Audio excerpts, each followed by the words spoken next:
Hello, everyone, and welcome back to the Common Sense Crypto channel. As with you always, this is Rich doing another video today on XRP. So I hope you're all having a wonderful day today, wherever you are in this great world. We're going to talk about XRP. I'm going to start with this. XRP lawsuit. U.S. watchdog supports motion to unseal Hinman documents. Empower Oversight. A Washington-based watchdog has supported a motion filed by Rosalind Layton. The motion, dated February 21st, asked Judge Annalisa Torres to deny a December 22nd motion by the U.S. SEC to seal some of the Hinman speech documents that Ripple offered in support of its summary judgment motion, arguing that the case for public release of those documents is particularly strong. Both the First Amendment and federal common law endow the press and the public with a potent and fundamental presumptive right to access judicial documents, a right fundamentally rooted in the need for courts to have a measure of accountability and for the public to have confidence in the administration of justice. So it looks like we might get to see those Hinman documents after all. I can't wait to see how that plays out. Just in, XRP lawyer explains SEC's flaw over Ripple payments. Attorney John Deaton, who represents the XRP holders, reiterated that the SEC's argument on XRP's credentials in the on-demand liquidity service is flawed.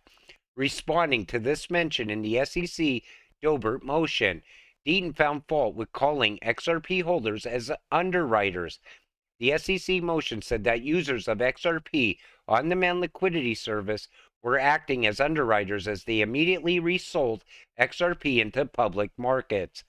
That makes me and you an underwriter, because at some point XRP is going to moon and we're going to sell some of our crypto back to the public market. That wouldn't, and I feel that's wrong because we're not underwriters. If anything, we're just investors making money. Due to the lack of legislation, some believe the SEC Gov has been taking things into its own hands concerning crypto regulations and enforcement. Gary Gensler wants to burn the whole thing to the ground. If I can't have you, no one can. SEC is not the appropriate regulator for stablecoins, says the Circle CEO. I don't think Gary should be touching crypto at all. We see how corrupt he actually is. And once those Hinman documents come out, that puts the whole SEC in question, in my opinion. A federal court judge ruled that these emojis objectively mean one thing: a financial return on investment. Users of these emojis are hereby warned of legal consequence of their use. And we always see the rocket ship, the graph showing, the graph going upwards, and then we see the money bags. They're all over crypto Twitter. So today, people were using them even more than they did before, just in spite of this federal court judge.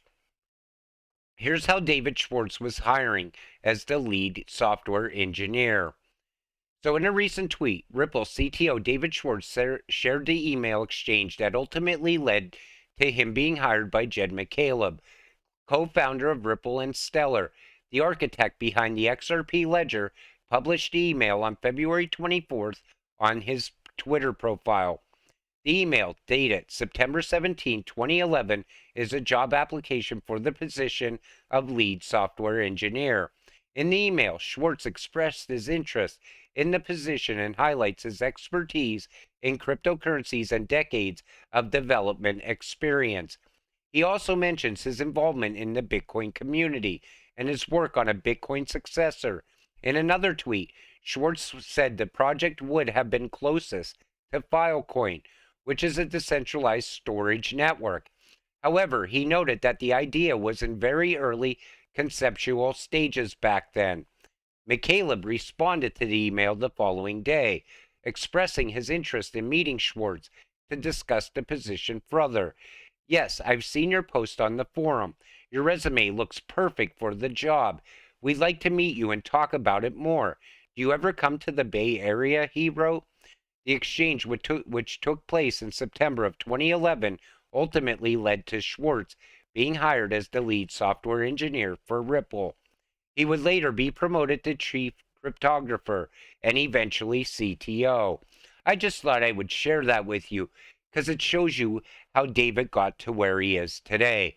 And I have a lot of respect for David Schwartz. XRP price surge ahead, whales caught moving millions of XRP.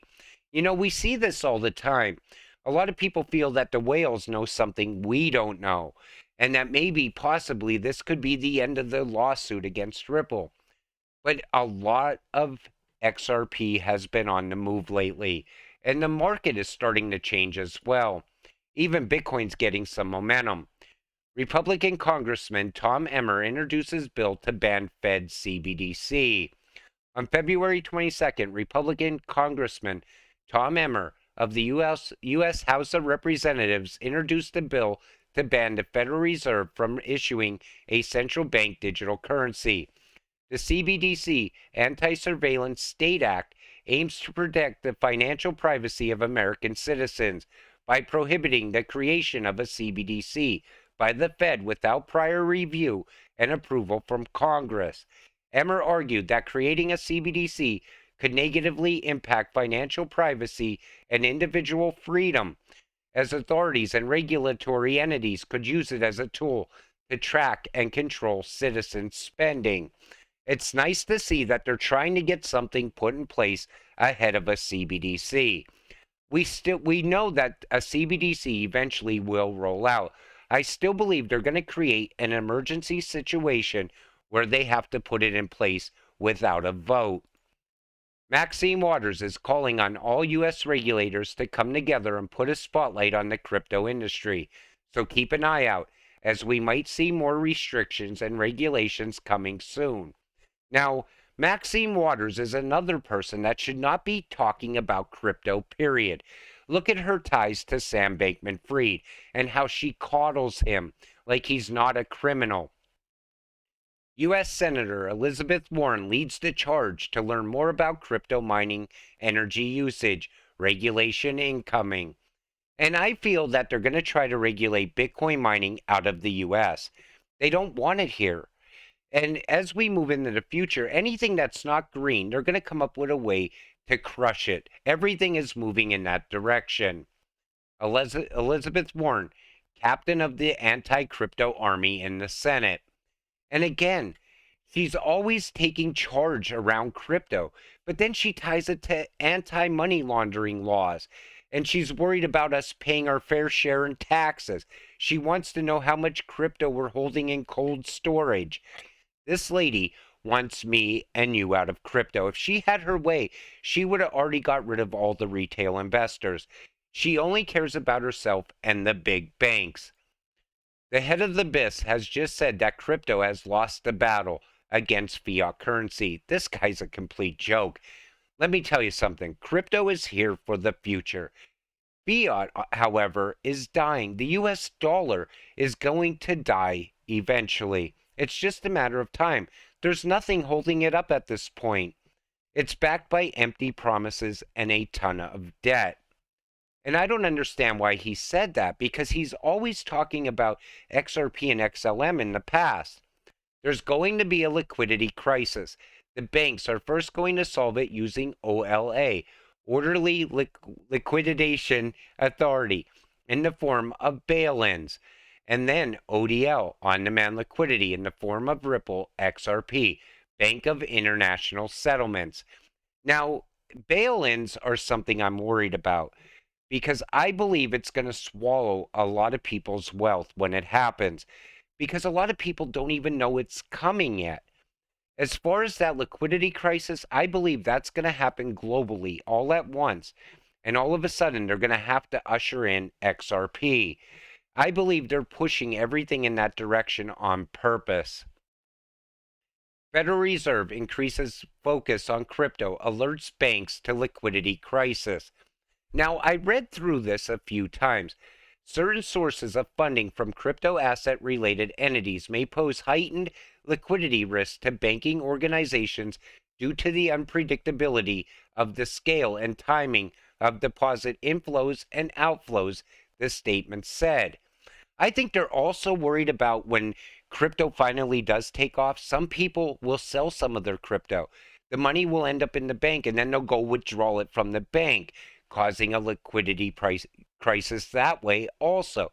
But a lot of banks are really tied in with crypto as well. And we know how volatile the market can be. That could be an issue for them as well. As the market dumps out, remember you're an XRP holder, so act accordingly.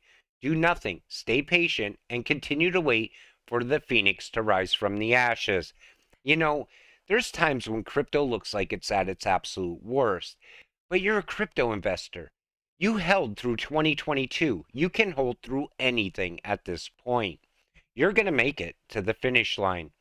I make videos and I keep you positive. I show you the news that's going on around crypto, how certain regulations could be working against us. Even how the Ripple versus SEC case, it looks like a major sham. It looks like a movie playing out. But at the same time, just stay patient, stay positive, watch it all happen. Watch the massive network form that's becoming the new financial system. Eventually, we're all going to get there together. And when that happens, oh, I cannot wait for that to happen. I'm going to be making so many euphoric videos, watching the price of XRP rise, making us all financially free little by little. But with that said, I'm going to wrap up this video. I want to thank you all for watching. I appreciate all of you watching my videos. We'll see you in the next one. Have a great night.